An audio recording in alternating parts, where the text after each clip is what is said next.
Hello guys, இந்த வீடியோல நம்ம ஒரு எலக்ட்ரிக் குக்கரோட அன்பாக்சிங் பார்க்க போறோம். இத நான் ஆஃப்லைன்ல பர்ச்சேஸ் பண்ணேன் guys. பாத்தீங்கன்னா SRW183GH ஒரு எலக்ட்ரிக் குக்கர் நம்ம ரெட் கலர்ல வாங்கி இருக்கோம். இதுதான் ஸ்பெசிஃபிகேஷன். நான் இத ஆல்ரெடி ஓபன் பண்ணிட்டேன் guys. உங்களுக்கு காட்ற திரும்பி பாத்தீங்கன்னா நம்மளோட குக்கர் இருக்குங்க. ரெண்டு ஹேண்டில் கொடுத்திருக்காங்க சப்போர்ட்டுக்கு. பாத்தீங்கன்னா ஒரு பெரிய plug இருக்கு 3 pin plug. இது வாரண்டி கார்டு and ஒரு ரெசிபி புக் கொடுத்திருக்காங்க guys.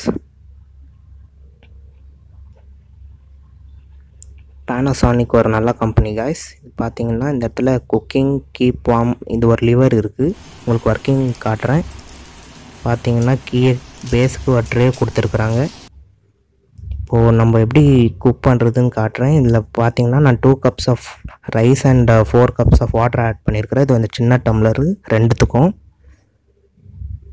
ஓகே गाइस, இப்போ நான் இது வெச்சிடுறேன். இந்த மாதிரி வைக்கணும் இந்த ட்ரே. இது இப்படி அழகா ஃபிட் ஆயிடுச்சு गाइस.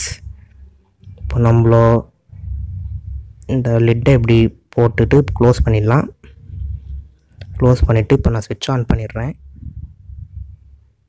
இப்போ நம்ம இந்த லிவர் வந்து குக்கிங் இதுக்கு பண்ணிடணும் गाइस. அது ஆட்டோமேட்டிக்கா குக் ஆயிட்ட பிறகு கீப் வார்முக்கு போய்டும். நம்ம வெயிட் பண்ணலாம். இப்போ வர்க்கிங் பாத்தீங்கன்னா மெயின் இது வந்துட்டு எலக்ட்ரிக்கல் எனர்ஜி வந்துட்டு ஹீட் எனர்ஜியா கன்வெர்ட் ஆகுது गाइस.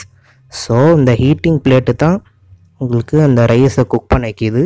இதுதான் அதோட வயரிங் டயகிராம் பாருங்க गाइस. இப்போ நம்ம பாத்தீங்கன்னா இப்போ ஆட்டோமேட்டிக்கா கீப் வார்முக்கு வந்துருச்சு. ஒரு 10 minutes இருக்கும் गाइस. இப்போ பாத்தீங்கன்னா நம்ம ரைஸ் குக் ஆயிருக்கா இல்லையான்னு செக் பண்ணலாம். பாத்தீங்கன்னா गाइस ரைஸ் ரொம்ப நல்லா குக் ஆயிருக்கு. So that's it guys. இப்போ நம்ம இப்படி வெச்சா 5 to 6 hours சூடாவே இருக்கும் गाइस. உங்களுக்கு இந்த வீடியோ பிடிச்சிருந்துச்சுனா லைக் பண்ணுங்க, ஷேர் பண்ணுங்க, மறக்காம subscribe bell பட்டனை கிளிக் பண்ணுங்க गाइस. Thanks for watching.